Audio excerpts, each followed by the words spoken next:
Good evening, everybody, and thank you for joining us for the Spring 2025 THInC, or the Herb Innovation Center, 3-minute and 5-minute research competition.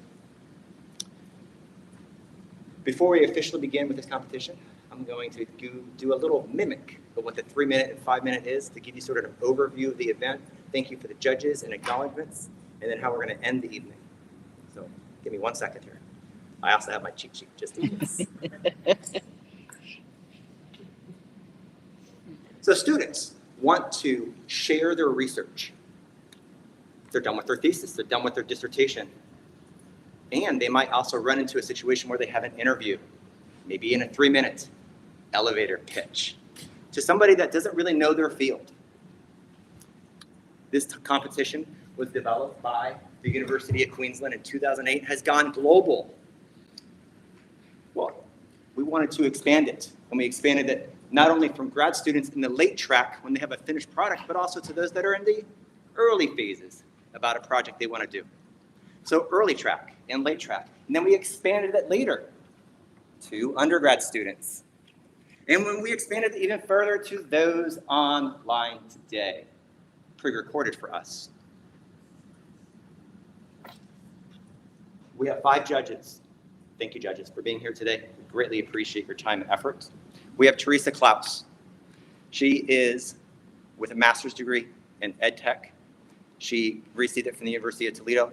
She also worked 16 plus years as a supervisor at Penta Career Center and is now retired. Thank you for your dedication to education. We also have Kelsey Lukasevic and her husband, Lee Lukasevic, which we'll get to in just a moment. Kelsey graduated with her BS in Strategic Communication from Wright State University. She works currently for Inside the Five Brewing Company as their promotion manager. Lee, her husband, right?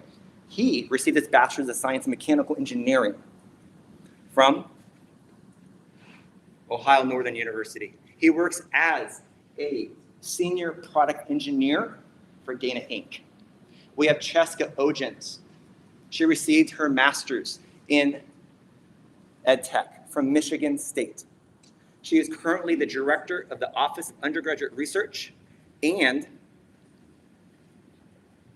Competitive Fellowship here at UT. And we also have Michelle Rowe. She currently is a teacher of business education at Penta Career Center and received her master's in career tech education from the University of Toledo. Thank you, judges.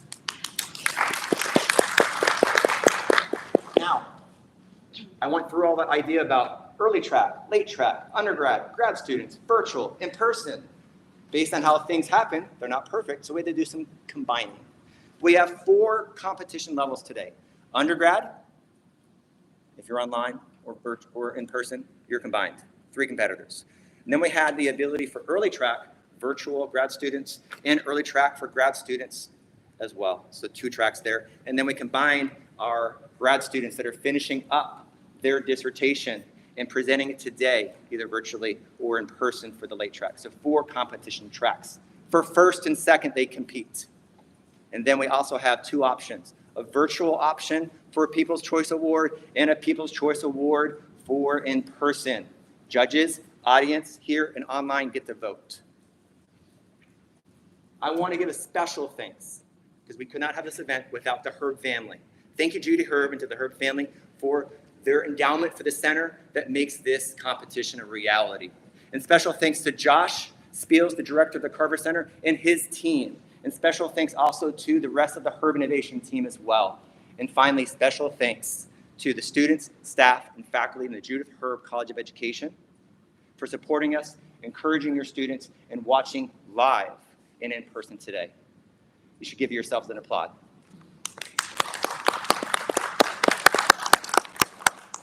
I have a card. I'm eliminated immediately because I printed it. I did not handwrite it, right? If I were singing, but you don't want me to, I'm disqualified. If I go over the time limit, disqualified. If I do any animation on the screen, disqualified. Any music, disqualified. But all of the competitors already know this. Judges, pay attention to this. Now, they're asked if they are in the early track or in the early track only. they can use this card, they can refer to it, okay? But if they're in the late track, they cannot use it, okay? Judges, any questions? Competitors, any questions? Okay.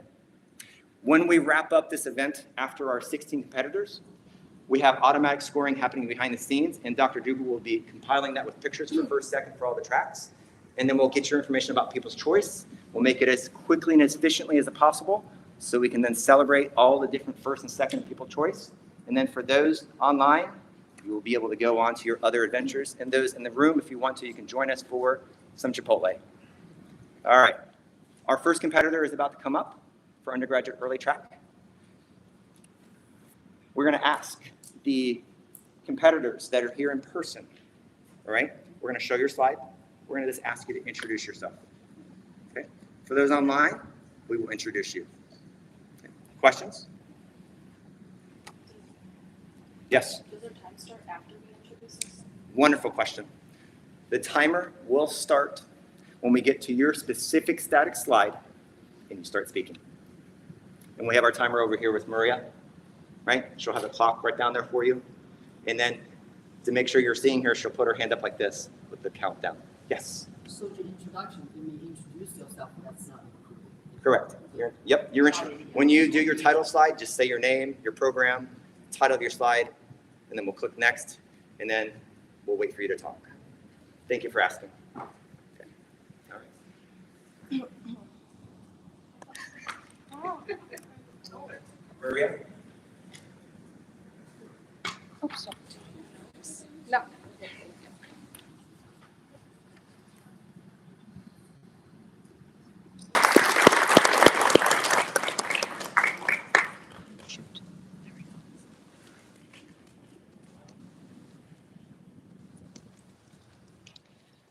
Now we will gonna, if the judges are ready, we will gonna welcome our next participant, Sophia McCurs.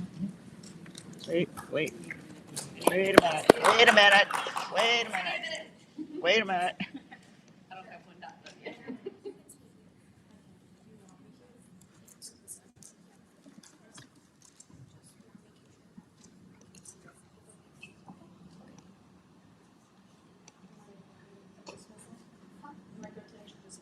Yes, you are. When they say it's ready, you are. Wait for the finish.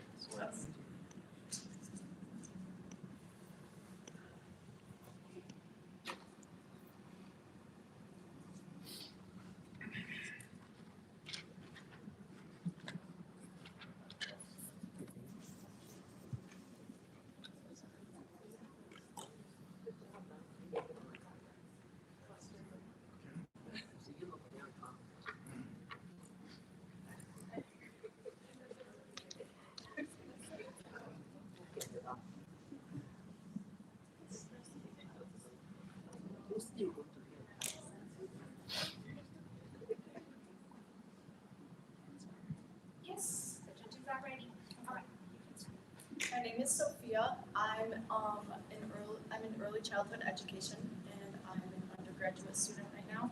And my project is fostering belonging, helping a non-English speaking student engage in social and academic activities as a pre-service teacher with the help of AI. So recently, I have been a pre-service teacher through one of my classes here, and I've been working at Door Street Elementary. And the student I've been working with is an ELL student, and Sophia, are you starting your talk? oh yeah, sorry. Pause. Okay. When you start talking, we'll start the timer. You guys will Okay. So I have recently been a pre-service teacher at Door Elementary, and I have been working with this little boy who's an ELL student. And when I first met him, he's in second grade, and so he speaks Arabic, and I know a little bit of Arabic, so I greeted him in Arabic, and he was very excited. But then once he saw that I didn't understand it, I couldn't have a full conversation with him, he just went back to that first initial look of just shy, and his teacher described him as shy, and he just looked like there was no emotion on his face. Like he just did not look like he knew what was going on. And it was just very sad. And if someone were to ask me, I would have thought he had been in the school for maybe like 2 weeks because he really did not understand any English. What I was saying to him just like was my greetings. There was just like no acknowledgement of that on his face whatsoever. But it turned out that he's been at that elementary school since last May. So he's been in school for almost an entire school year, and still it was like that greeting he didn't even understand.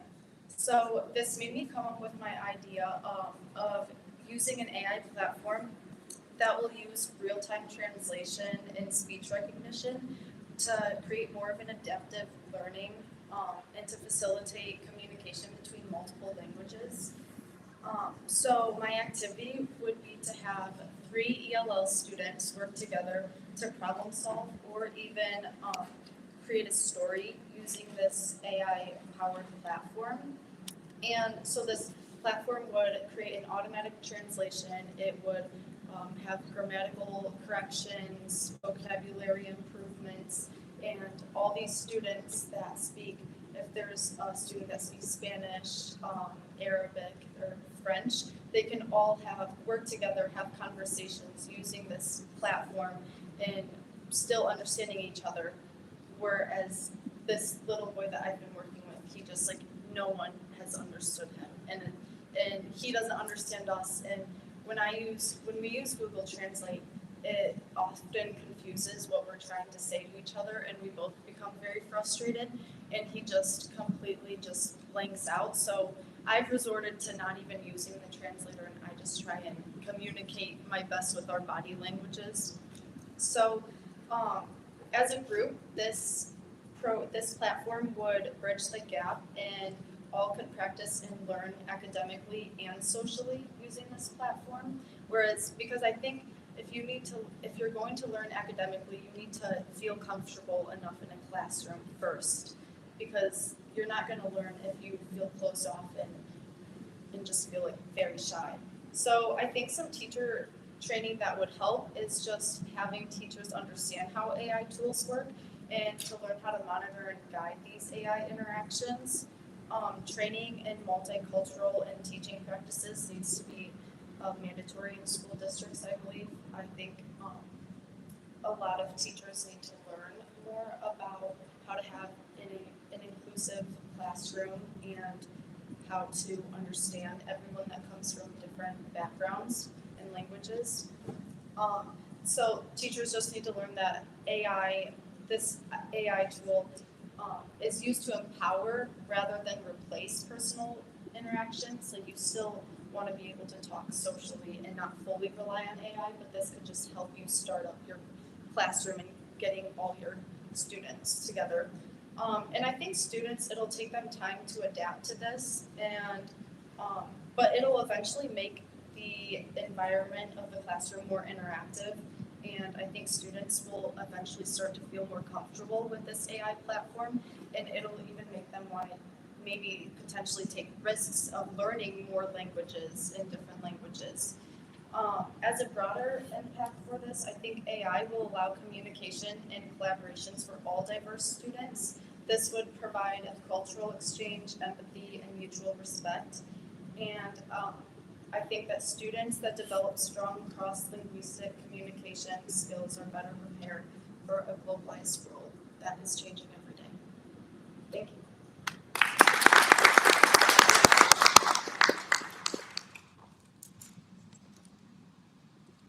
Thank you, presenter. I will give some time to judges to put the score, and then I will announce the next presenter, and she is live virtual.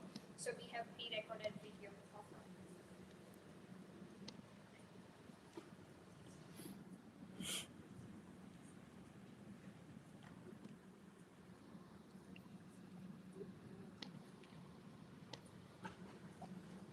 Our next competitor is Nia Johnson. She is an undergraduate student in the Early Childhood Education Pre-K program, seeking her bachelor's degree.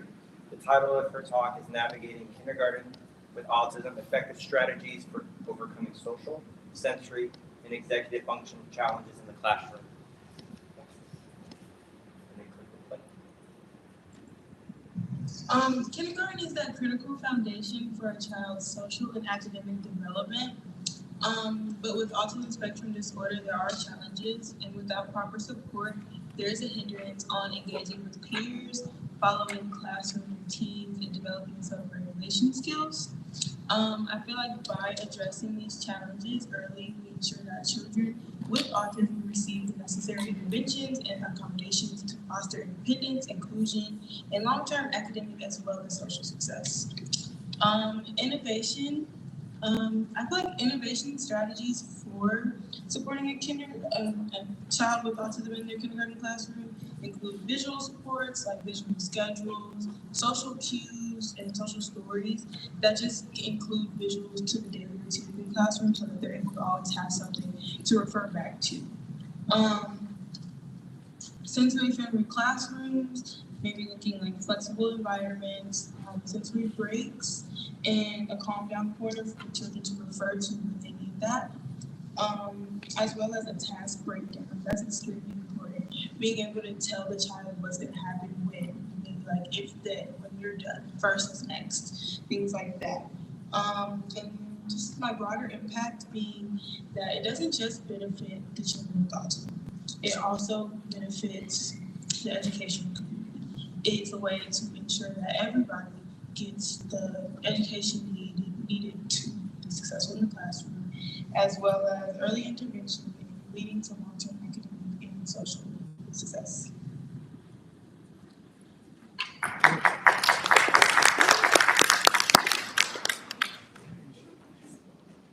Now we will going to open the floor for our graduate early track participants who are in person here. Our next and our first participant is our own Hub Innovation Center Research Assistant, Miliki Koch. She will going to introduce herself. Hello, everyone. Wait a minute. We'll pause. Okay. Sorry. We're going to make sure before we do introductions for future participants that we make sure judges are all looking up first, and then we will begin. Thank you, Maliki.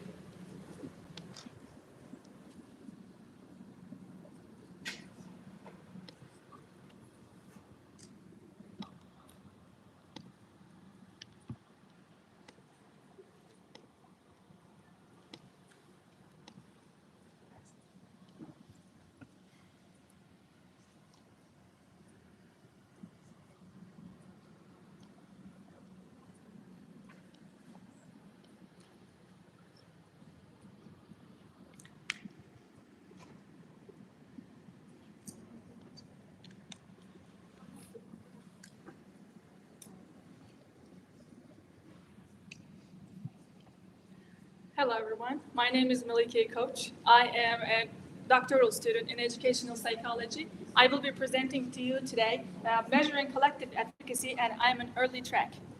We can start the time. A few years ago, I worked with a group of teachers who had every reason to feel defeated. Their school faced low test scores, high turnover, and a little support. These teachers, including myself, instead of shutting down, they leaned on each other. They planned lessons together. They shared what worked and what didn't. And they celebrated small wins. Within a year or two, the students were thriving. What if the key to the student success isn't found in individual teachers, but in how these teachers believe in each other?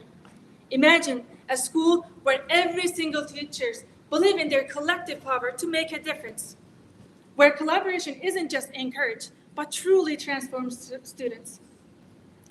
This is collective teacher efficacy, the belief that every teacher together can make a real difference in student learning.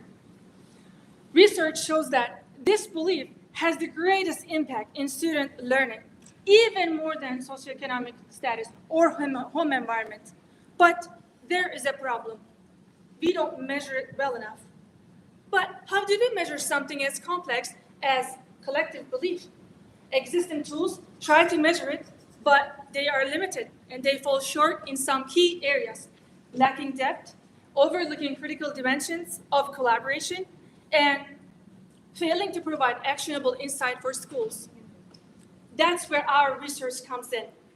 We are developing a new measurement tool The one that doesn't just assess the collective teacher efficacy, but empower educators to strengthen it. First, we will gather input from teachers and school leaders to help us better define the depth of the collective teacher efficacy. Then, we will use that information and develop a large pool of items and have experts in their field to review those items. Next, we are going to conduct cognitive interviews with teachers and school leaders to make sure they understand what these items are intended. Lastly, we are going to develop and evaluate our new measurement scale by collecting data from a large number of schools, consisting teachers and school leaders. This isn't just about data, this is about advocacy, giving the educators a tool that not only help them measure the collective teacher efficacy, but also build it. Because when the teachers believe in their collective power, they just don't educate, they transform schools. Thank you. Thank you. Thank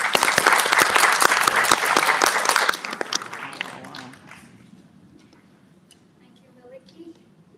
Our next presenter is Christine Porter. Yes. For the participants, I would like to tell you that can you please use just this area and try to as close as to the mic. Yes, thank you.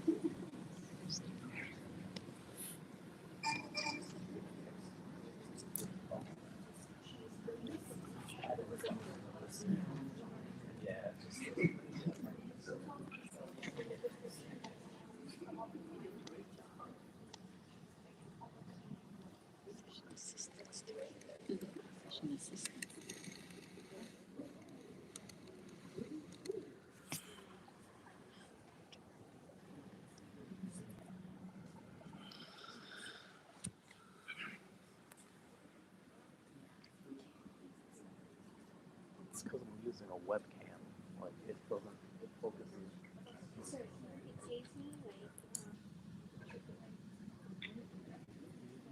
Good evening. My name is Kristen Porter. I am a doctoral candidate in educational psychology. I am on the early track, and I'm going to be talking about exploring need for cognition and academic success in physician assistant students.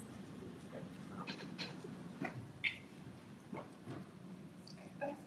So I'm going to tell you a little bit about my potential research on the need for cognition and the relationship it has between the academic performance of physician assistant students. So the need for cognition is an individual's desire to engage in, enjoy critical thinking.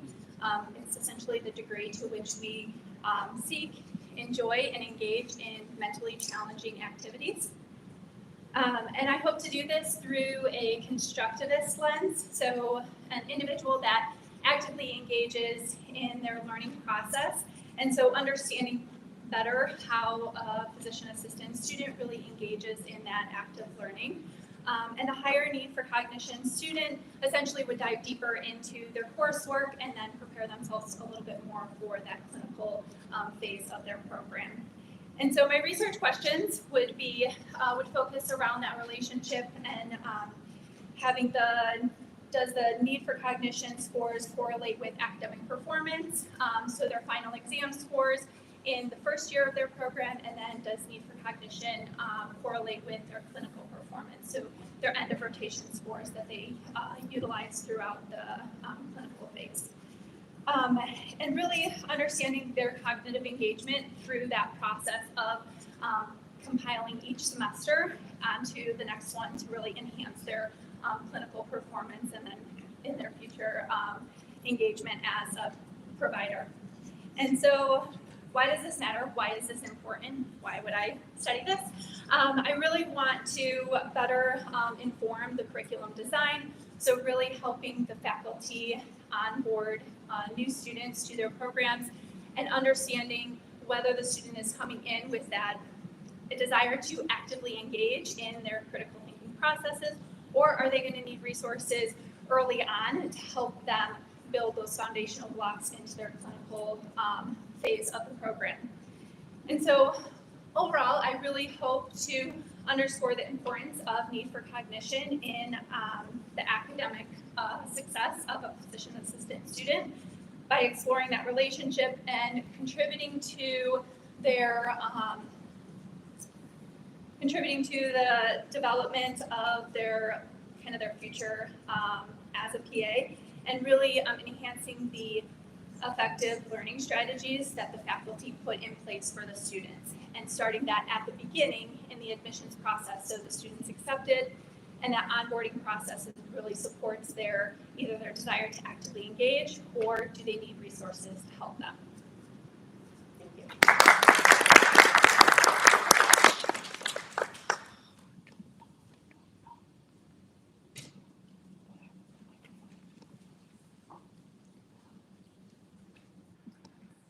What happened to that?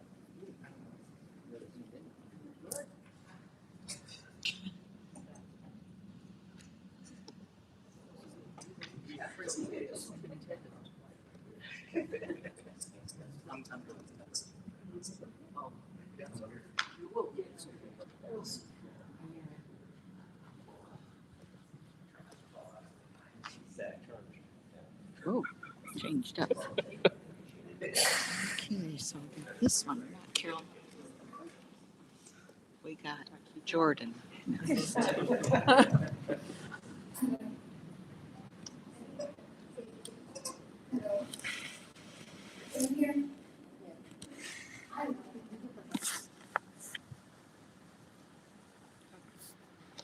Okay.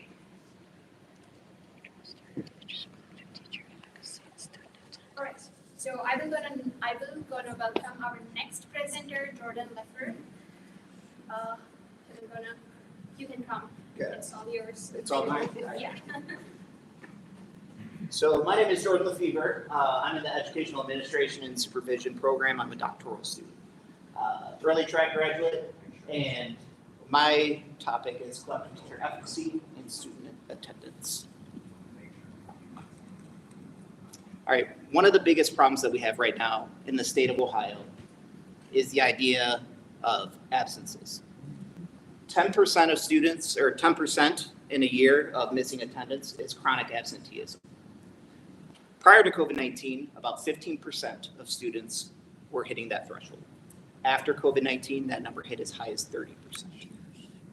Right now, that number has dropped down to 26%.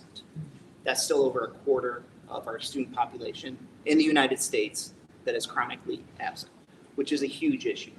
We know that when you are missing school, you're missing huge problems, you're missing your learning, you're missing the chance to connect with other students, to be involved with your school culture. As an educational leader, I know how important it is to get students in schools and keep them in schools.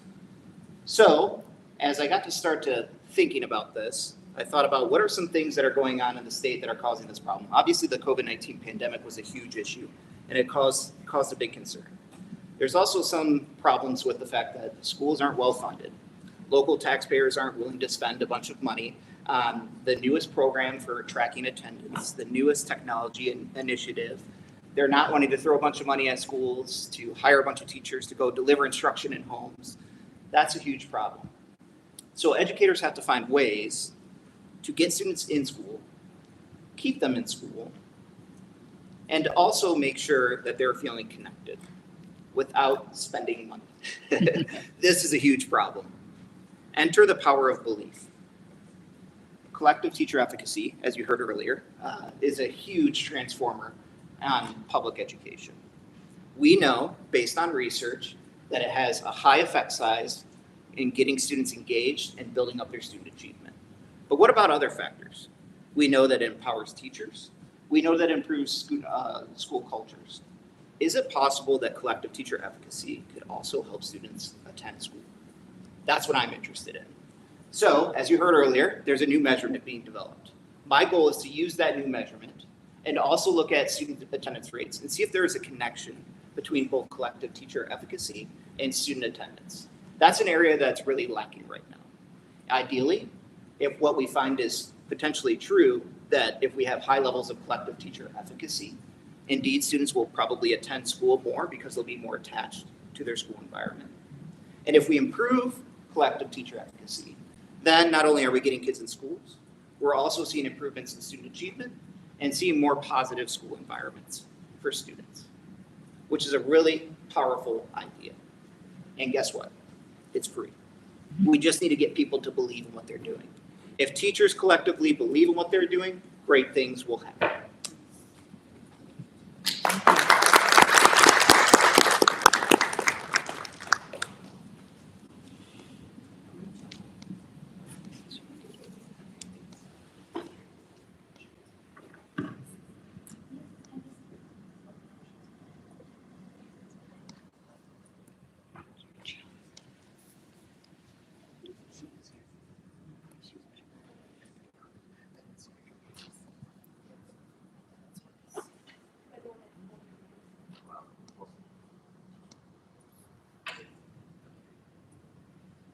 Right, so our next presenter is Judith. She will going to introduce herself. She is a doctoral student. We're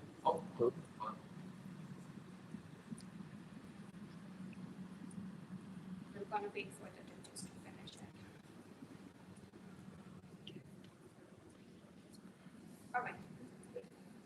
Hi, my topic is innovative, multidisciplinary reading strategies and activities for younger children. These activities are fun and engaging. 1 second, hold on. Click the next slide. All right. 1 second. Ready? Ready? Okay, Annie, when you start talking, we'll start. And Maria, yep, start over. Maria is going to start a timer for you. You get exactly 3 minutes. She'll give you a 5-second countdown. All right, when you start talking, we'll start it. My name is Annie Churchill. I'm a doctoral student of curriculum and instruction. I'm interested in reading strategies and activities and making them engaging and fun for children. They can be multimodal type activities, just differentiated and multidisciplinary so that children like the little ones in kindergarten can learn things that are important and fun for them and keep their interest and make sure that they're not unmotivated or academically behind because they're not learning from just average kind of activities. So like, for example, they might have a puppy and they paint the puppy and they put rhyming ears on the puppy and they come out and make a booklet and put his name on it and learn how to put the initial consonant sounds and Polly and Dolly that would rhyme and on the puppy, and then they would write whatever they can underneath, letters to try to write words. And they might do a project all together to make a little doghouse out of dioramas and sing bingo, something like that. And they're multidisciplinary because content areas and math, science, other kind of religion that can be incorporated into the reading instruction. So it helps them with their interests. They find out about all different subjects and that's important. They can find out how to read about all different kinds of things and also they are significant. They develop self-efficacy. They feel really like they're doing well because they're learning because it's very motivating for the unmotivated child. So they listen and they participate and they try hard and they improve. It could be differentiated. You can work with children individually or in small groups and make all different kinds of things according to what they're interested in and what they like, and find books for them to learn from that they are interested in and find enjoyable. So that helps them improve. Also, it helps educators because they find new activities that are interesting to their children, and their children, they're happy because the children are improving. It improves reading scores and reading achievement.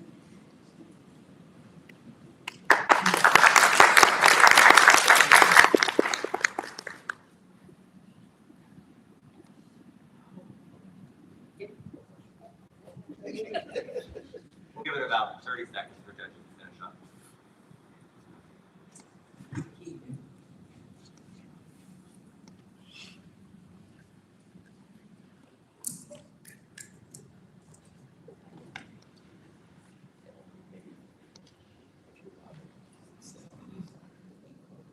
Oh, is it loud? Yeah. Normally my voice is too loud.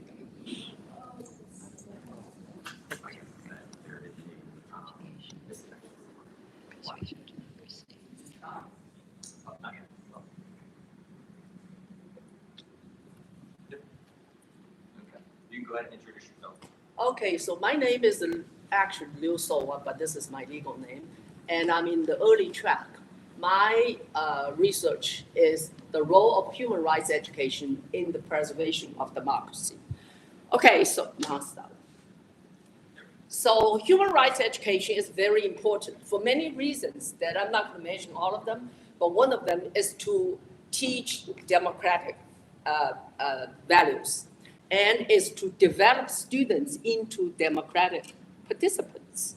And so that they will teach them critical thinking skills so that they have the capacity to detect social inequality, injustice, and abuse of power.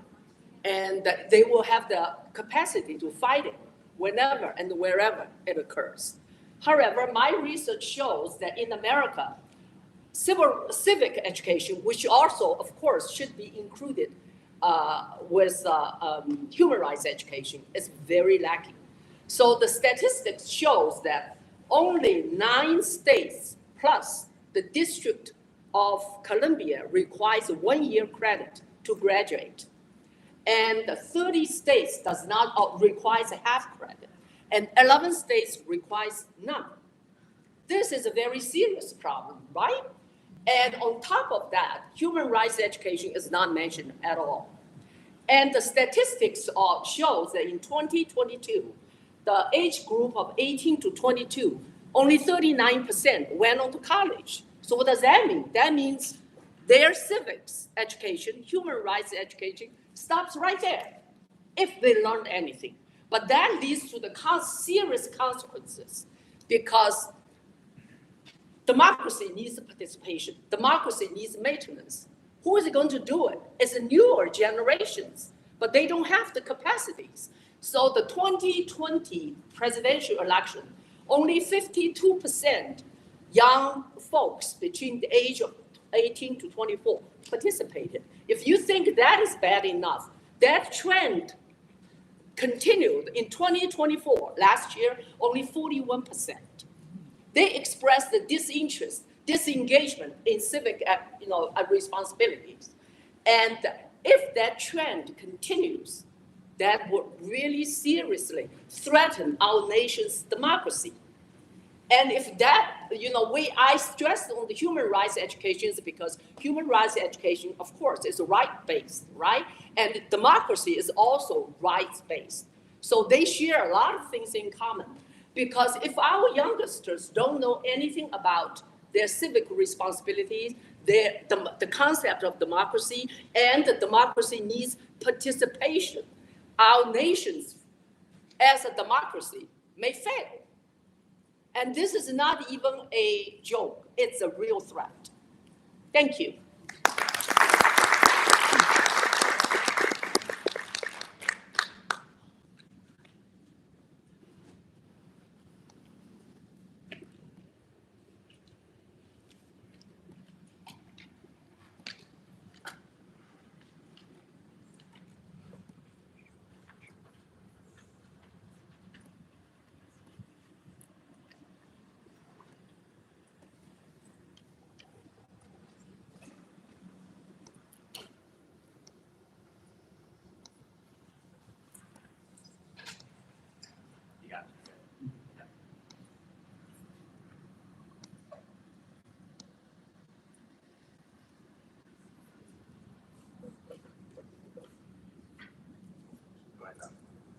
Hello, my name is Joshua Archer. I am a graduate student. Just still play back. So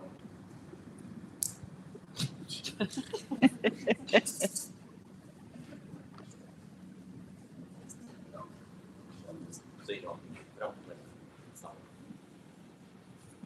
Hi, I'm Joshua Archer. I'm a graduate student in educational psychology, and my research project is entitled Pain, Applying Early Intervention in Phenomenological Philosophy to Trauma-Informed Training for First Responders. When you're ready, Joshua. Okay, so these are the numbers, the statistics. We know that first responders experience trauma on the job at a higher rate than civilians. They have higher rates of divorce, all stress-related medical conditions, substance abuse, mental health issues, because of the trauma that they experience on the job. But what's the significance of that? Like why do we care? So my research is looking at how we can use a phenomenological perspective to better conceptualize how first responders think and feel about this trauma. I personally have experienced trauma on the job as a first responder. I was at the Magnolia Fire, where 2 firefighters died, people that I worked with. The reason that is so significant is we can better understand past just the simple notion that, hey, it's a hard job and you experience these kind of things. You can come up with ways to better address these issues, better articulate these issues. What's innovative about this? Like, why do we care? Why is this in education? Well,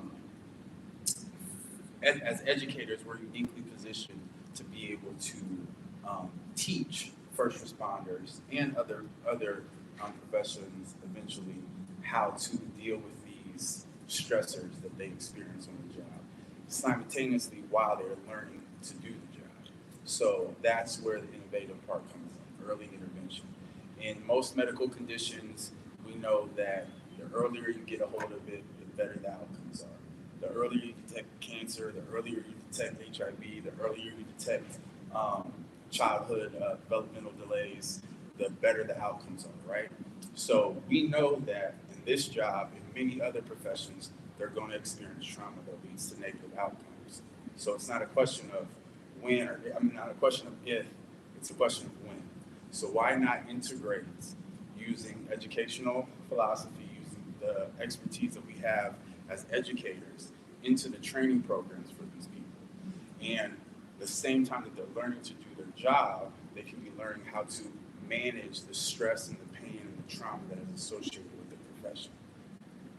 So this will be a 3-phase study. The first phase will be collecting data that is, like I said, phenomenologically based. We can use phenomenological variant, ecological systems theory. There's a lot of other theories that are privy to us in education, and we use that data to address this problem. Thank you.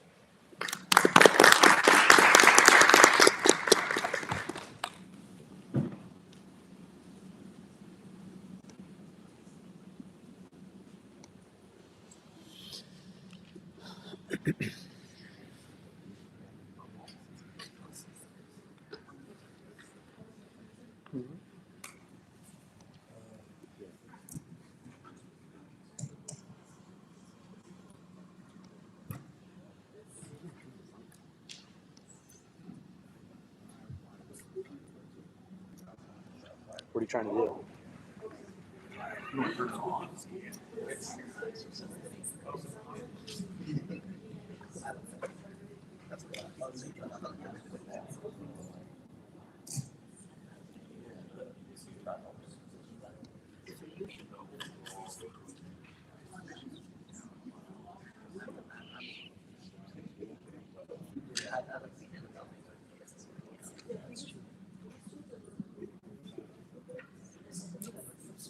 Judges ready? We're ready.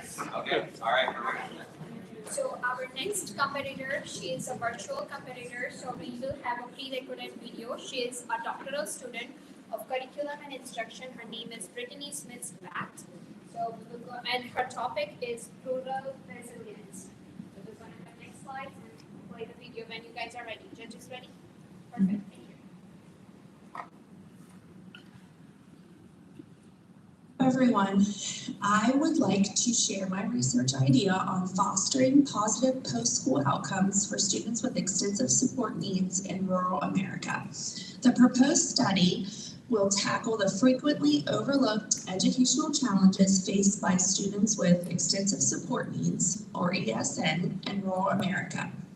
The study will adopt the following ESN definition to ensure clarity. Students will have a disability label, who participate in alternate assessment, require support across multiple domains, and have an IQ below 55. The focus will be on high school transition age students 15 to 21. Students with ESN are under-researched. The intersection of rurality and students with ESN represents a critical underexplored area of educational reach. The intersection of rurality and students with ESN represents a critical underexplored area of educational research. Rural schools in the United States serve 9.5 million students, accounting for 1 in 5 nationally. The National Center for Educational Statistics clarifies rural as fringe, distant, or remote. That is a territory within 5 miles of an urban center. This study will follow that definition. The existing research for post-secondary transition highlights systemic disparities such as geographical isolation, limited resources, poverty, and inadequately trained educators. These factors significantly disadvantage rural students with ESN, particularly those during that critical transition from school to post-secondary, and it profoundly impacts their development. The research will critically apply spatial justice to rural educational content. Edward Soja's theory on seeking spatial justice argues that social inequalities are deeply embedded. By adopting this unique perspective, we can explore the different layers and interconnect them with educator preparedness. By prioritizing the spatial inequities in rural contexts, the work supports long-term improvement in employment, social inclusion, independent living, and overall quality of life for students with extensive support needs. Ultimately, it would enable rural schools to effectively dismantle their barriers, create equitable opportunities, and meaningful post-secondary outcomes, ultimately fostering a more positive society. Thank you for listening.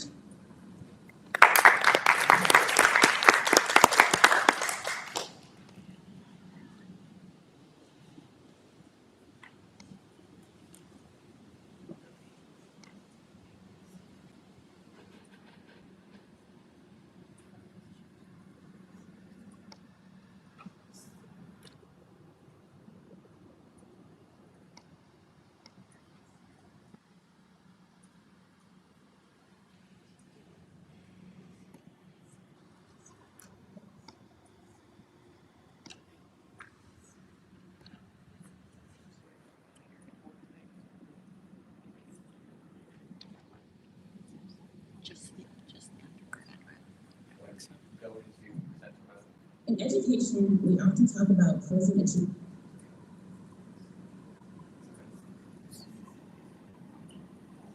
Give it a second.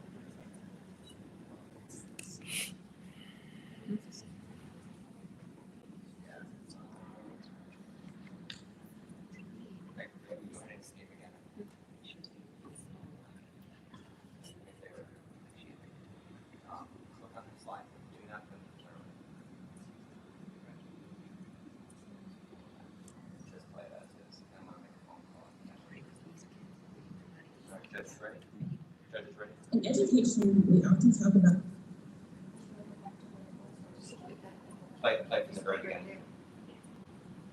about closing achievement.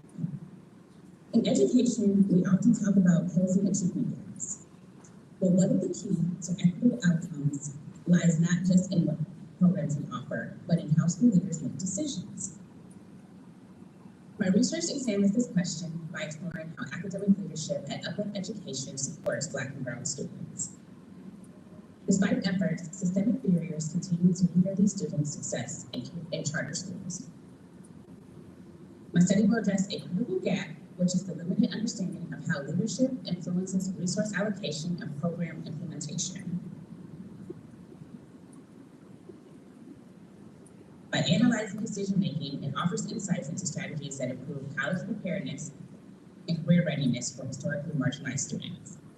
Understanding these mechanisms is vital for shaping policies that promote educational equity.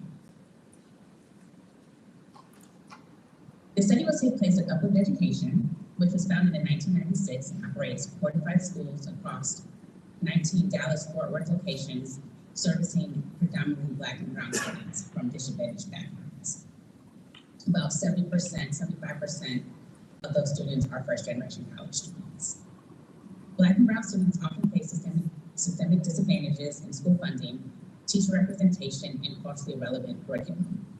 However, Uplift has several programs that have implemented such initiatives like Learn and Earn, which allows students to earn up to $3,100 upon graduation. And that actually starts in the 5th grade. Uplift also maintains a 100% college acceptance rate and offers a robust alumni support program. So students that have graduated from Uplift actually get support.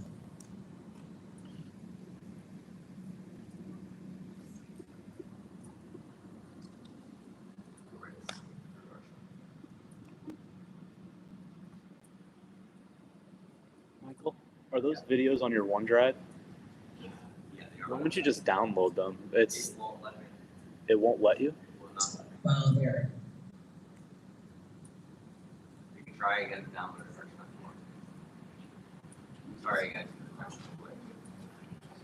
in the colleges. OUT's network. Can't even play video.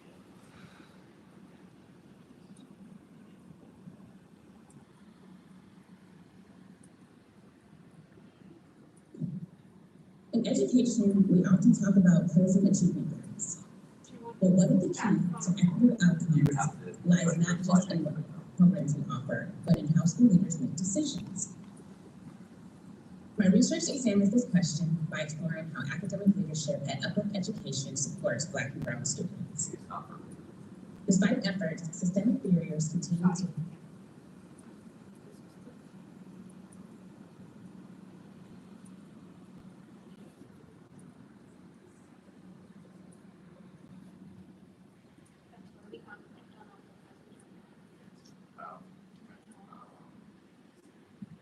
Judges, can you see her slide okay?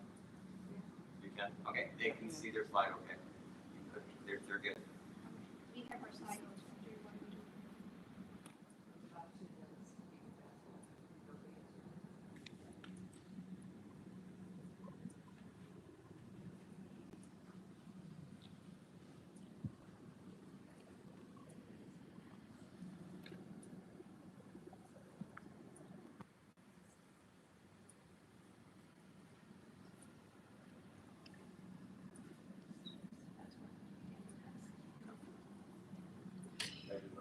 Yeah.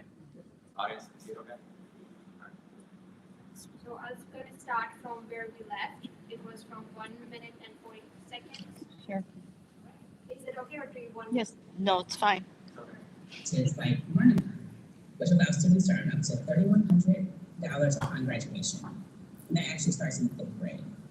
Uplift also maintains a 100% college acceptance rate and offers a robust alumni support program. So students that have graduated from Uplift actually get support while they're in the colleges that they were accepted to. Uplift's holistic approach includes strong social and emotional learning programs and a high counselor student ratio prioritizing mental well-being. So my research moves beyond program effectiveness to examine how and why leaders implement certain initiatives. With a focus on on equity and decision making.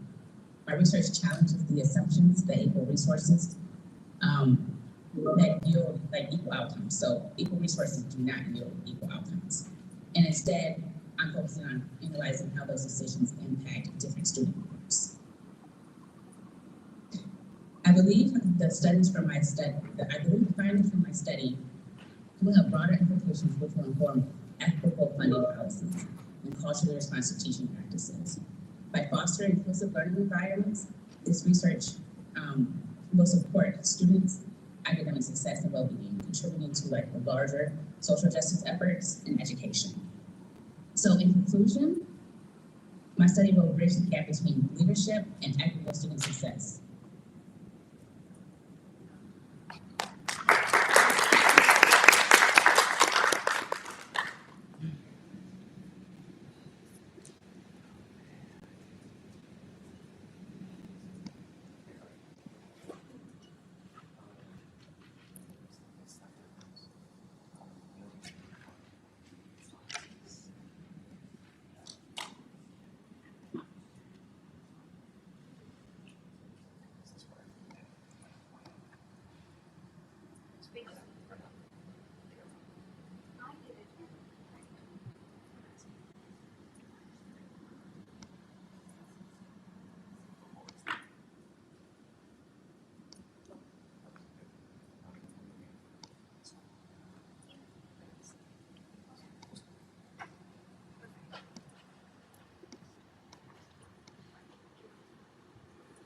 When the judges are ready, I'll go announce the next presenter. She is also virtual. Okay, we're Her good. name is Tira Lex. She is a special education doctoral student, early track graduate virtual participant, and her topic is special education and the school to prison pipeline.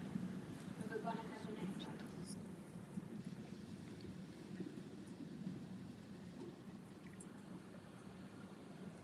one. Like a very abstract concept. However, it is a very real system that has severe implications for both our students and our community as a whole. The school to prison pipeline is a system that funnels students almost directly from school into either the criminal justice system or the juvenile justice system. And in fact, students with disabilities are disproportionately funneled into the school to prison pipeline for many different reasons. Some of these factors include exclusionary discipline, inadequate support services, and systemic inequities. These exclusionary discipline procedures, like zero tolerance policies, affect our students in a very negative way. A zero tolerance policy ensures that a student who exhibits any form of misbehavior that the school deems inappropriate is just removed from the classroom or removed from the learning environment. This leads to higher rates of expulsion and ultimately incarceration. In fact, special education students are removed from school at the rate of twice as often as their general education peers. This leads to an environment at school that doesn't feel like a school at all. It's more like a criminal environment, like a prison with police officers on scene and metal detectors and surveillance cameras. And all of these harsh discipline measures really make the inequalities worse for our students, not better. It doesn't improve the school climate. And in fact, it leads to higher dropout rates, higher incarceration rates, and reduced economic mobility. And all of that affects not just our students as individuals, but our community as a whole, because we want our students to be able to graduate successfully from high school and go on to lead productive lives and be contributing productive members of society. This is very challenging for them to do when they are constantly being removed from the classroom and removed from their learning environment. And then students need to figure out a different way to access their education. And oftentimes without the adequate support, they end up in the juvenile justice system or the criminal justice system. So we need to figure out, how do we break this cycle? How do we stop the pipeline? And how do we provide our students with better educational opportunities to be productive members of society? We need to look at restorative justice policies, better behavioral interventions in the school system, more supports for our students with special needs, and we need to also look at IDEA, the Individuals with Disabilities Educational Act.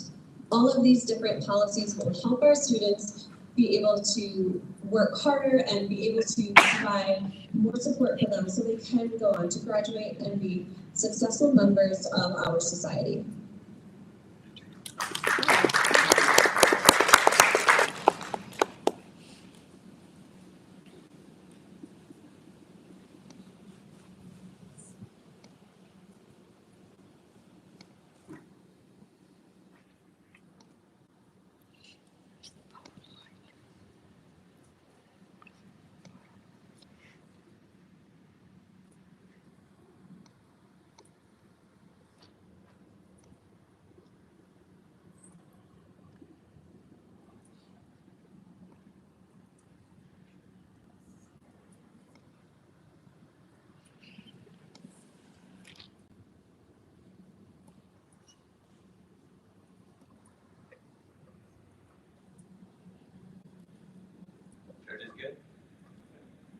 So our next participant, she is also a virtual competitor, and her name is Renisha Ovenspie.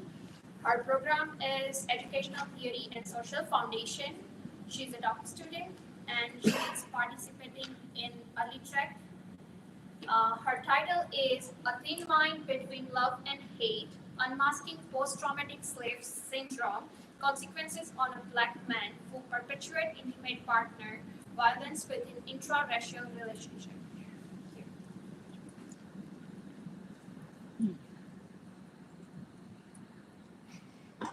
The scars of slavery are contributing to intimate partner violence in Black relationships today.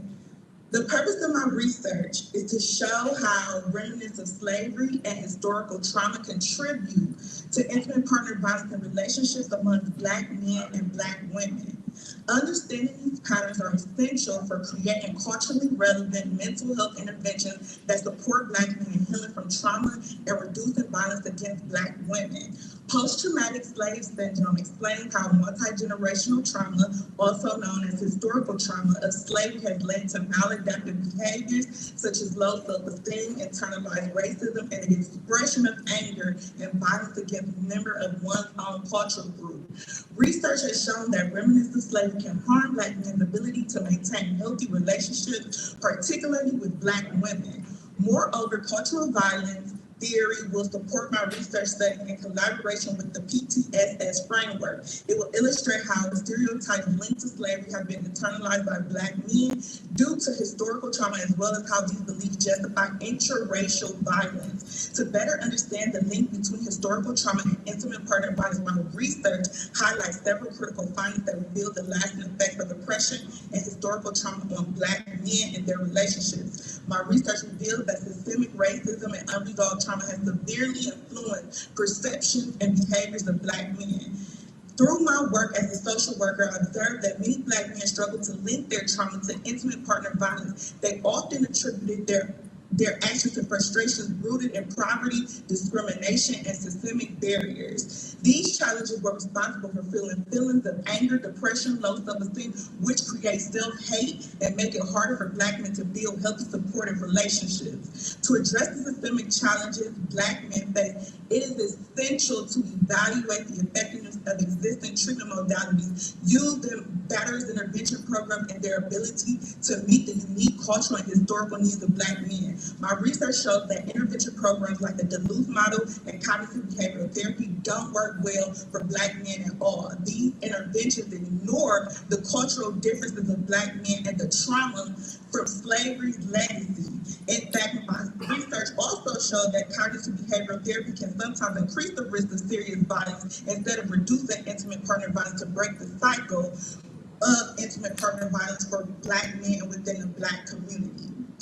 Addressing multi-generational trauma and systemic violence within mental health institutions enables Black men to heal, embrace self-love, to be able to love Black women effectively, ultimately reducing intimate partner violence within the Black community. In closing, the scars of history can become pathways to healing if we commit to culturally relevant interventions that honor Black men's experiences.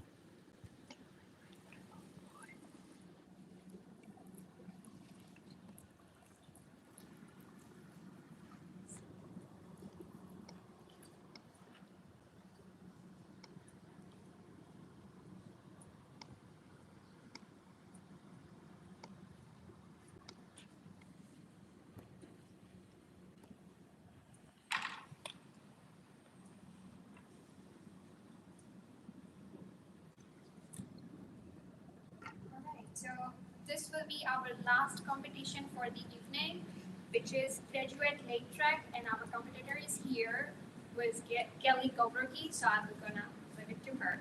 Okay, thank you. So my name is Kelly Gobrogi. I think I'm loud enough, probably. Yes, can you hear me in the back? Okay, great. My program is Curriculum and Instruction, and I am a doctoral student.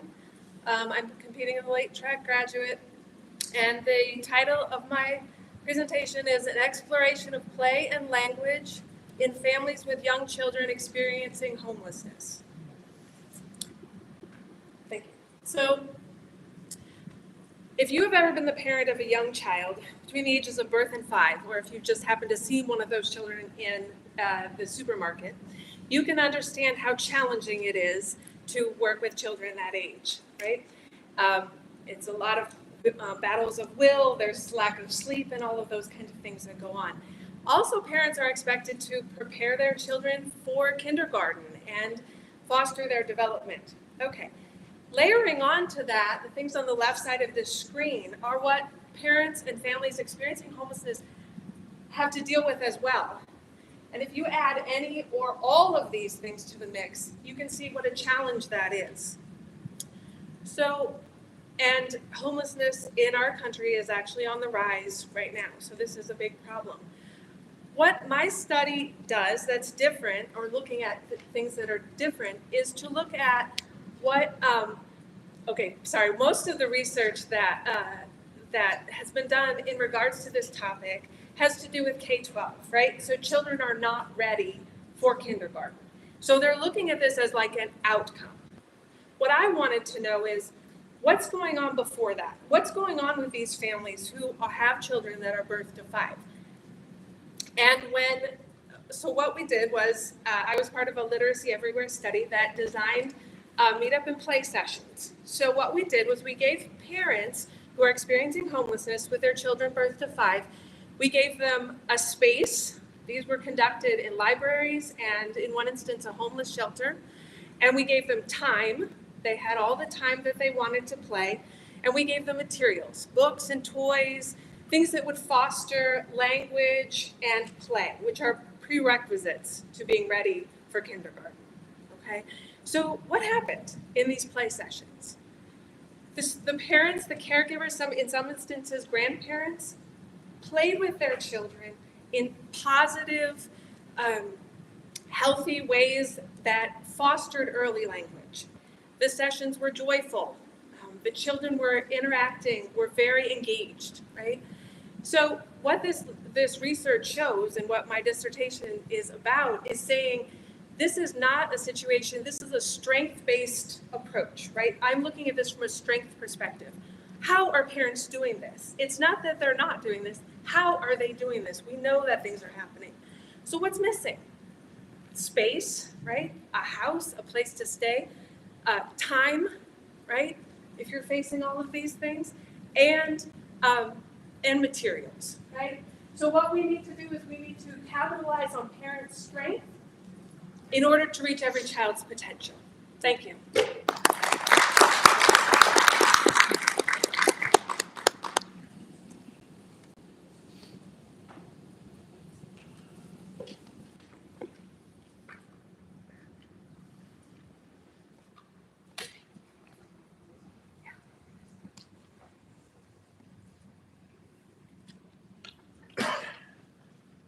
To give everybody an idea of where we are, we have 2 more competitors that are virtual recordings, and then we're almost off to People's Choice Award.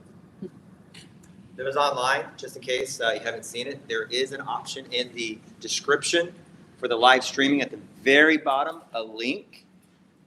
We can't activate the chat, so please make sure for those live streaming, go to the description of the event, and there's a link at the very bottom so that you can do the voting for People's Choice for virtual competitor and also for the in-person competitors as well. This is only for those that are live streaming. Here in person, you all should have received a People's Choice paper. Okay, but we got 2 more competitors. Judges ready? Mm-hmm. Okay. All right, so our next competitor, as you heard, she is virtual. Her name is Mallory Chu. Her program is Educational Administration and Supervision. She is again a top student, and she is a late track graduate, so she probably has some research data. The impact of school-wide positive behavior intervention and support system and student discipline in Ohio school. That's the title of it.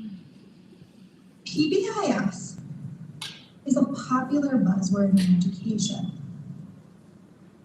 PBIS is an important initiative that has been implemented in Ohio and is required by all school districts.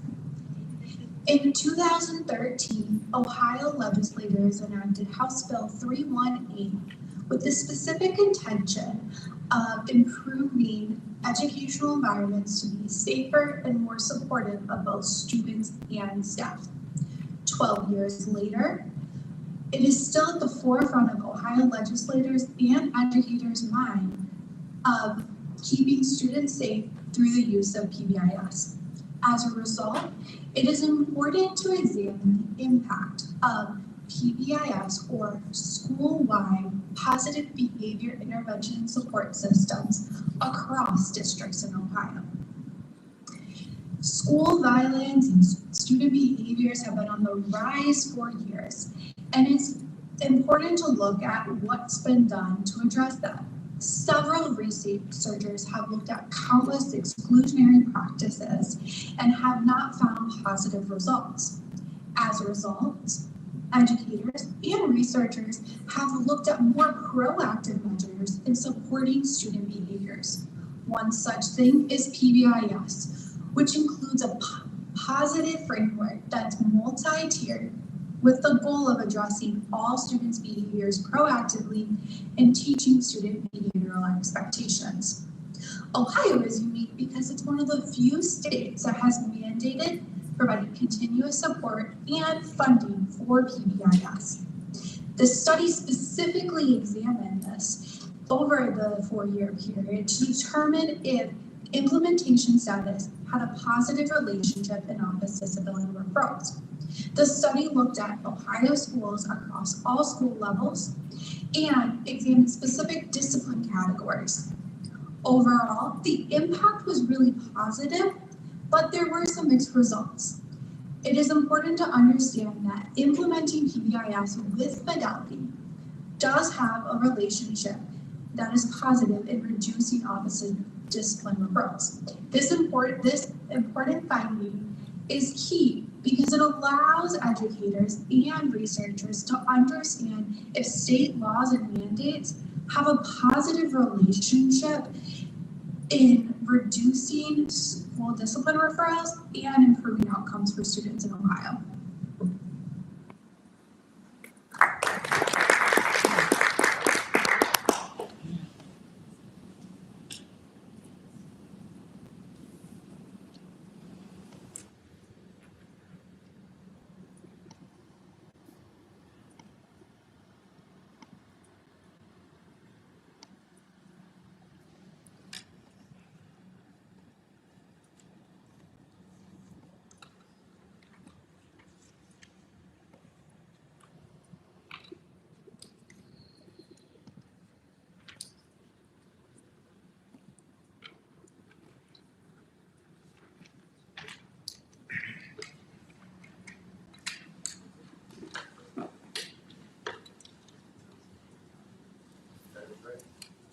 Okay, so our last presenter of the evening is Brenda Payne, and she's our late track graduate participant, and her program is higher education, and she's our doc student. Her title is Factors Associated with Community College Students' Time to Degree Completion, a 6-year analysis of one community college cohort.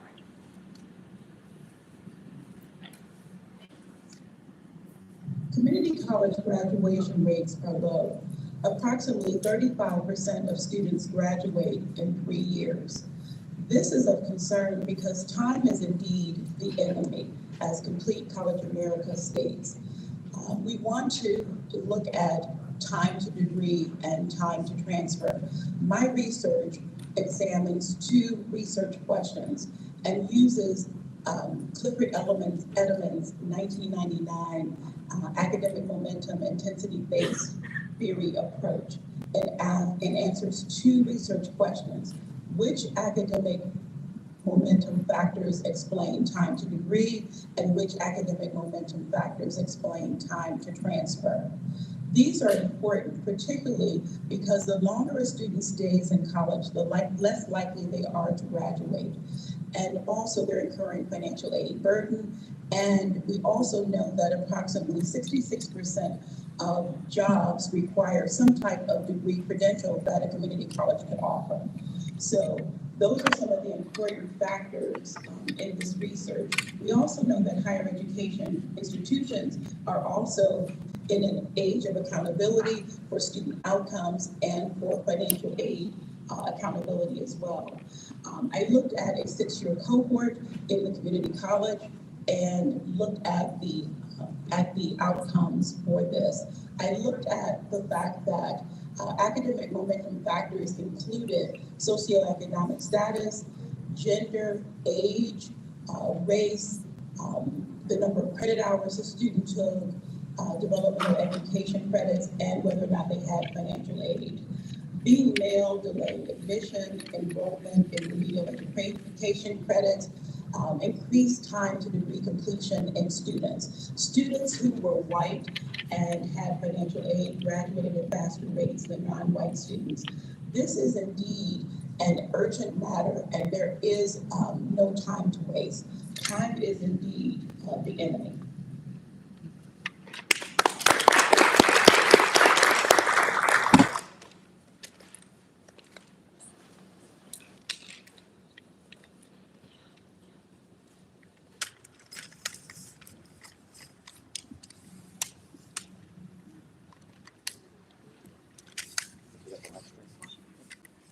For those on the live stream, here is a QR code for the People's Choice Award. I'm going to hold it here just for a short moment. Please hold your camera up there, and it should take you directly to the form.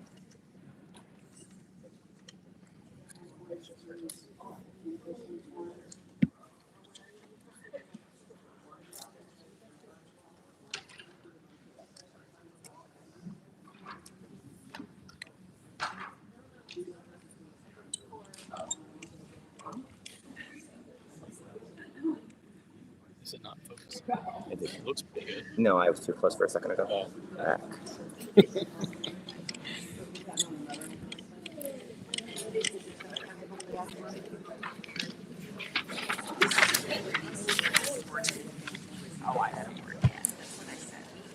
You check my messages. Yeah, he hasn't sent anything else. Said that was good. They also asked Svetlana to let me know. Oh, is she on the live stream? I had text her. Do you want to hold this?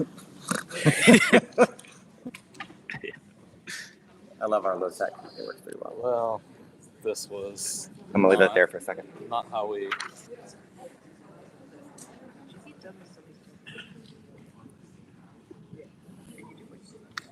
So as we wait for the tallies to come in, we are going to thank our judges with some gifts/swag. And I know that Michelle Rowe is a big fan of swag. It's almost like Christmas for her. Yeah, that's right. So first, I know some of our returning judges and also members of the advisory committee already have a jacket, so we're not going to give you another one. However, we're going to give Michelle Rowe and her mom, Teresa, some swag. So the first swag is a jacket. Thank you. Thank you. And Michelle, here's a jacket for you. All right. We can clap. Yeah, we like to clap. In addition, we have some lovely homemade cricket cup for our judges that we're going to hand out here. Michelle, did you do the cricket work? There you go. There you go. There you go. Oh, you're gonna hold yours. Thank you. Kelsey's going to hold on a second. Oh, For those online that want to see this awesome swag for a second, right? Here we go. We have the Herb Innovation Center. Then we have this little bit on the back there, right? Thanks to crickets. This is yours. There you go. Thank you. Oh, going back. There. So we're tallying the results right now for People's Choice, for virtual and in person. We also are quickly having Maria write with excellent writing, way better than me, the names of our first and second for our 4 tracks. And then once we have that ready, we will have first and second in People's Choice walk up. I'll hand you the certificate. Thank you for helping me. No problem. In addition, we're going to also have everybody that's here in person take a photo next to the slide so we get a nice setup for that, because earlier it was just a little rushed. Okay. Thank you all for your patience so far. So we have some, I just wanted to ask, if you want to vote and you didn't get the paper at the entrance, I can give it to you right now for the People's Choice. Raise your hand. Yes. Okay, everyone, yeah. Okay. Choice. Everybody else got a People's Choice already? So this is Please. Nice. Thank you. I won't remember. I don't. Okay. Okay, perfect. Do you want to?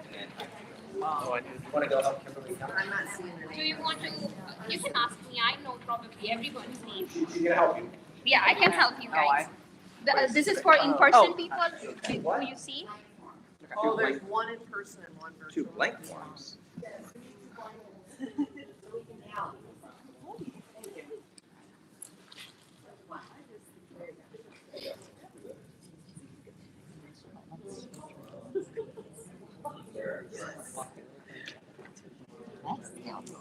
I liked hers. Yeah. She's new to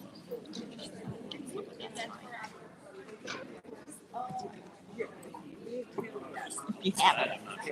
Yeah, it should be right outside. Yeah, so that's what I meant. Gift for me.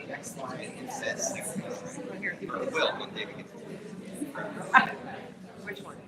Well, they're very similar. And also I wanted to ask them the participants to speak here. Okay, perfect.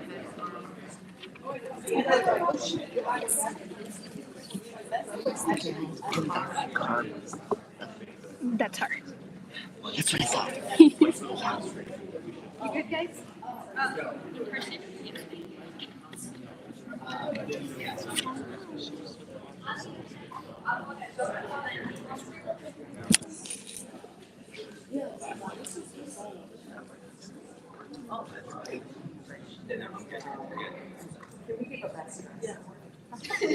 Sure. I mean, we can do that Next time, yeah, we're the best friends to work.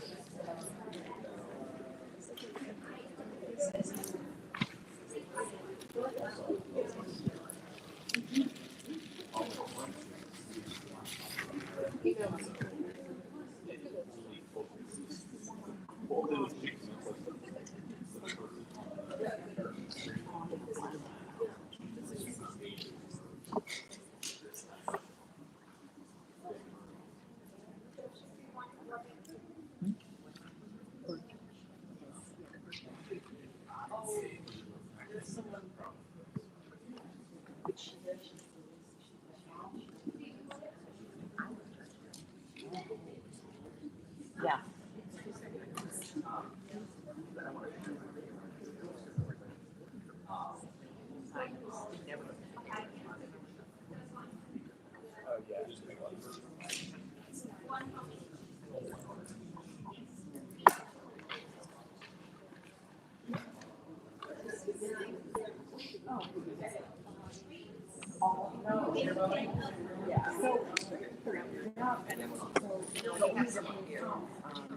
Now we are done. Okay, now. Oh, Thank you. Oh, it does. Thank you. Thank you.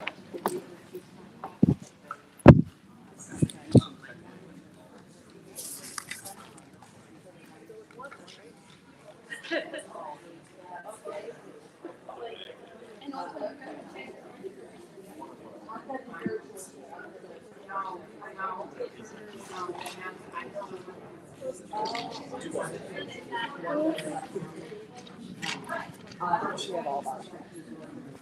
I was going to ask participants turn by turn to be here so I can take a picture so we can post it on social media and on other platforms. Do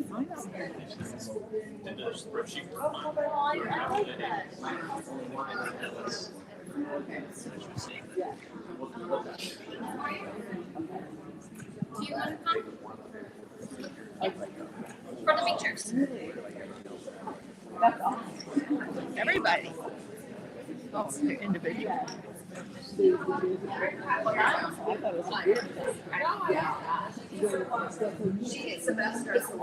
Yeah.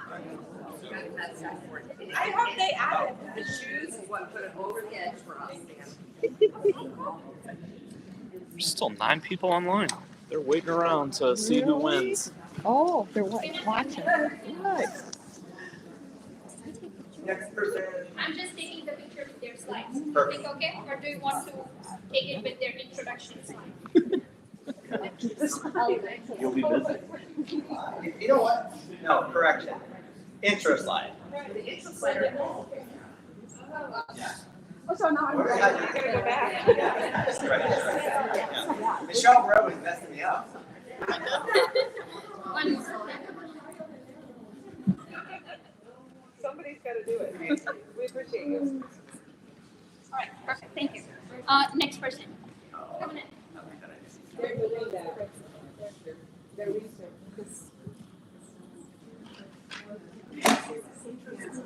No, he says, no, he was just messing with me that side.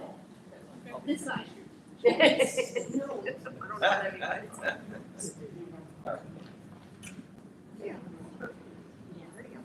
you.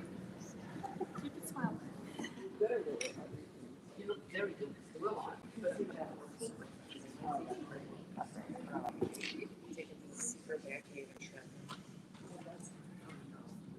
Oh, good thing you're tall. You look good. Yeah.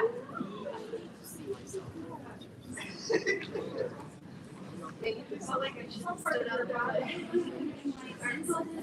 That's what I'm saying.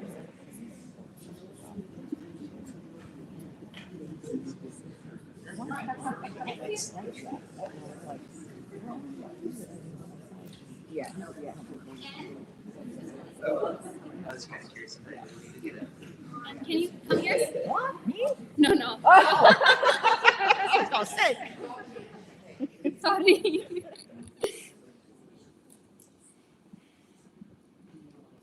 Your chair was here with the other participants. Yeah. I didn't realize that. Yeah, somewhere.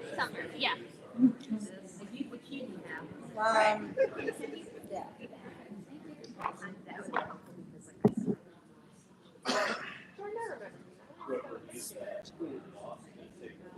Yeah, like virtually. They were told that they got any. That's okay. That's okay. But I think it was Kind of do like a virtual judge session. Right, I think that would be helpful. Yeah. That's right.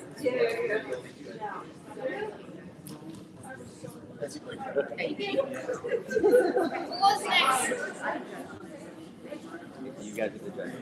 I judged it as you did not use a mouse.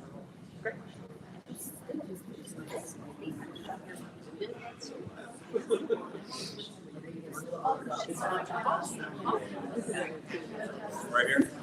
Yes, I have. Yeah. It's still imperfect modifying process. Okay. So you can be and not skill and you have the I'm asking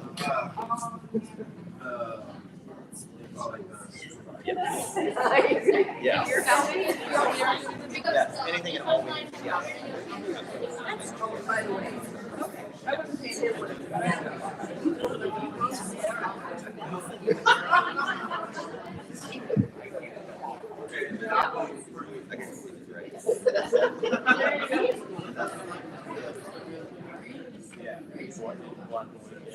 Awesome.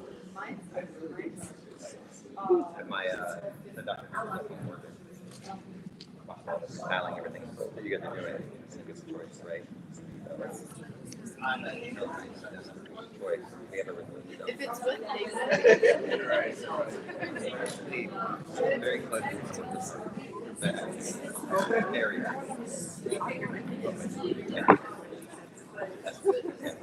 We don't have to say that.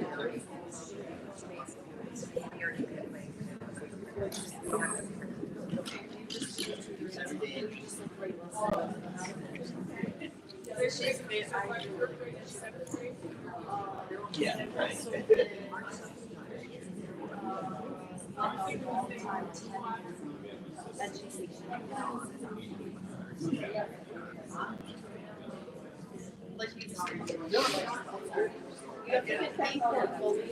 Yes, are you in now? Okay, I'm in that now. It's very, yeah, and it's like online. Yeah. Yes, yeah.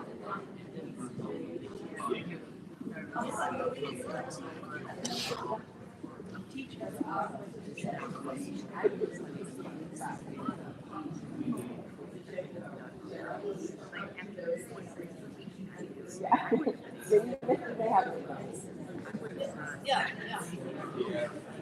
Yeah, yeah. It's nice seeing you.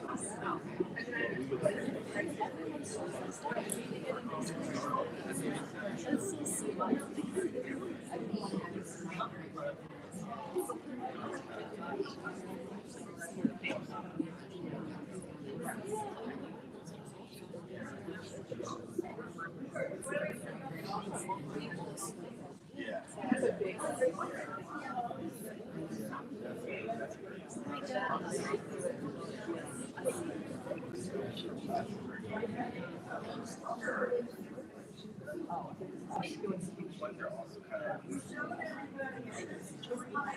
Oh, I didn't.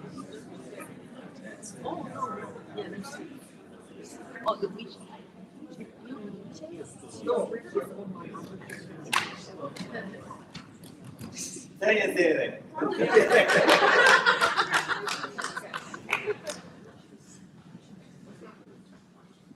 I know, right?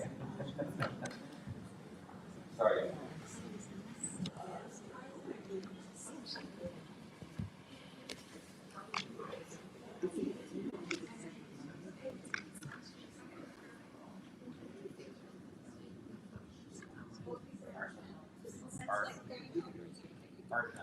Yes. Can you pull up?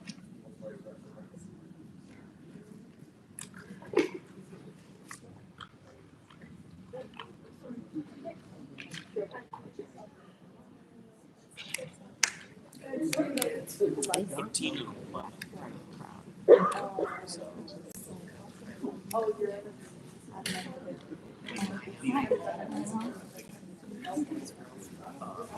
Maybe next semester. Because I think I have to.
A gamer? Oh, a runner.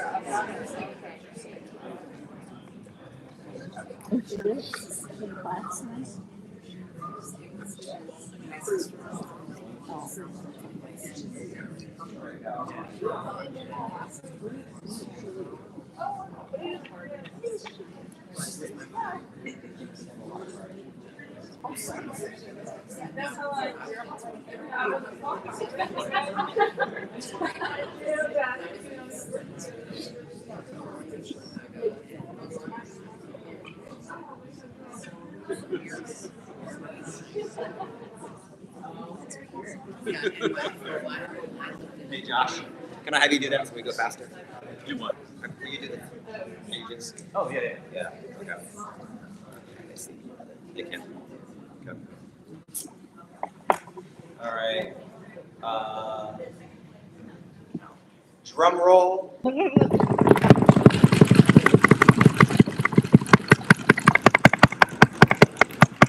Sophia. What's over here? That nailed it. There you go. Congratulations. Thank you. You're welcome. Love it.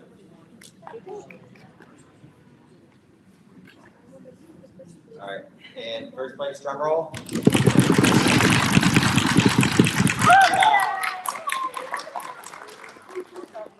Over here. Here we go. Nice job. Congratulations. Perfect. Thank you. Come on over. No, we're going to do a picture. Sophia. Sorry about that. All right. Thank you. All right. Drum roll.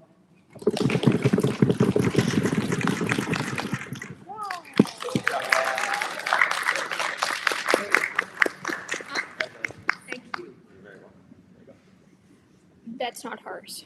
Sorry. I really hate to break it to you, but that was not hers. Yes. Wait a second, okay? All right. Thank you. My goodness. I was like hearing a lot of names. Okay.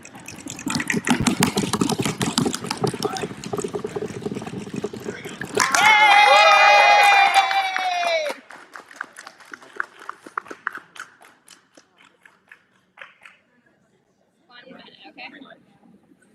Go. Good.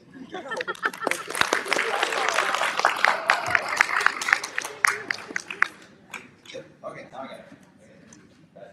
Drum roll.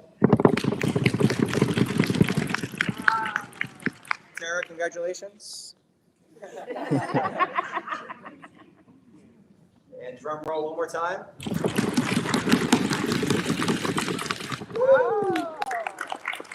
Rendisha, congratulations. And then we're waiting on.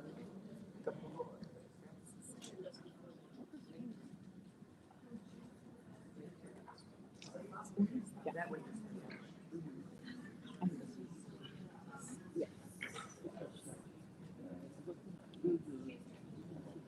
Yeah.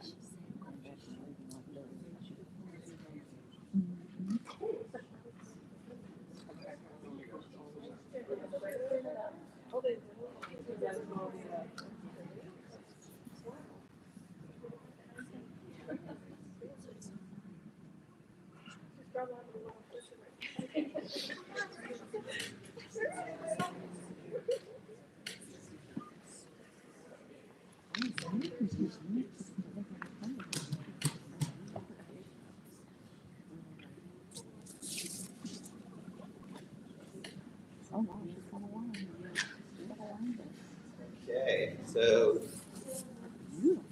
Yes, okay. Drum roll, please. Congratulations, Brenda. And then our first place for graduate late track. Drum roll, please.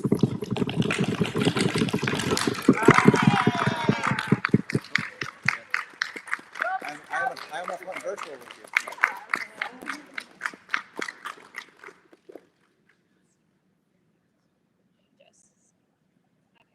Thank you.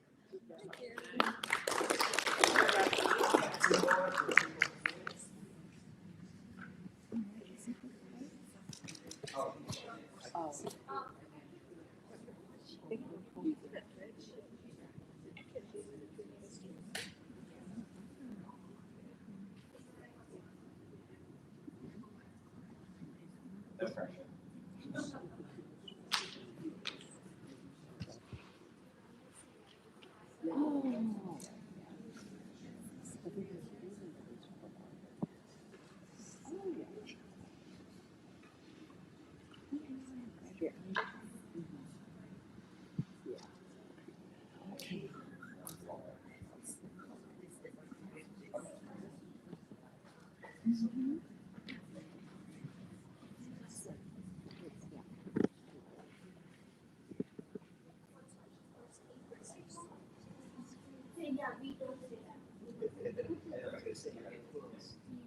All right, drum roll, please.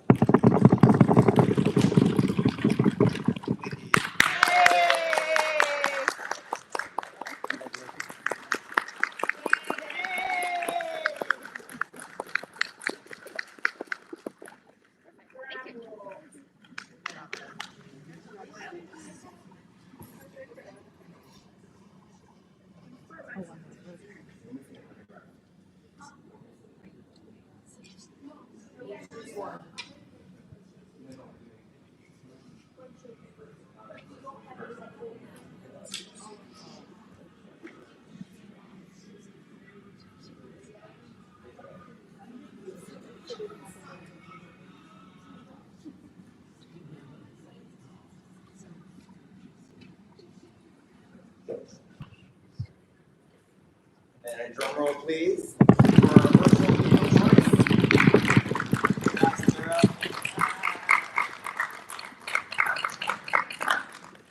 Next one. Okay, so stay tuned for our fall 3M, 5M competition. Typically in the fall, we focus on graduate students for the early and late track. And also our fall competition actually is a preliminary round for the university-wide 3MT competition itself. So stay tuned for details about that, probably around October, November or so, depending upon where the university wants to do their actual final rounds as well. I do want to thank you all for coming today, but I also want to give one more announcement. Go to the next slide. So for those of you that are looking for another fun event this summer on July 31st, we are hosting the inaugural Herb Innovation Center, Education in the Era of AI. We have two fantastic keynote speakers. In the morning, we're going to have Brett Dagg, who talks about AI ethics and guidelines. She's a graduate of ours, 3-time alum. A lot of her ideas and principles and guidelines for K through 12 have been adopted by school districts in California and in Michigan. And a lot of weight is going in that direction. And then we wrap up the day with another keynote speaker from Eric Kurtz, who is very involved with Google and Google Classroom and AI and lots of PD. And then during the day, we have breakfast, lunch, dinner, breakout sessions, snacks, drinks, the entire day. Registration details can be like looking at that QR code or that link down below, or just Google Herb Innovation Center, THInC Forum. Registration is open now. Also, presenters, if you're interested in talking about, you're like an ambassador of AI and you want to talk about how it's used in the classroom, good, bad, ugly, because we're all like, is it good? Is it bad? What do we do with it? Where do we go? Do we not use it? All of this will be discussed. This event is focused on not those that are experts. They might be the presenters or ambassadors are. But if you are a novice, you're just getting into AI from pre-K all the way through the highest level for higher ed, this event is for you. And we want to make this a big event, not only for the college, but the whole entire University of Toledo campus and Northwest Ohio. And we want to hold this every year. But thank you all for coming in person, virtually online, the voting, judges, thank you so much. And competitors, thank you. Now let's go get some Chipotle. And online, sorry, we can't give you the food. But thank you for joining us. Yeah,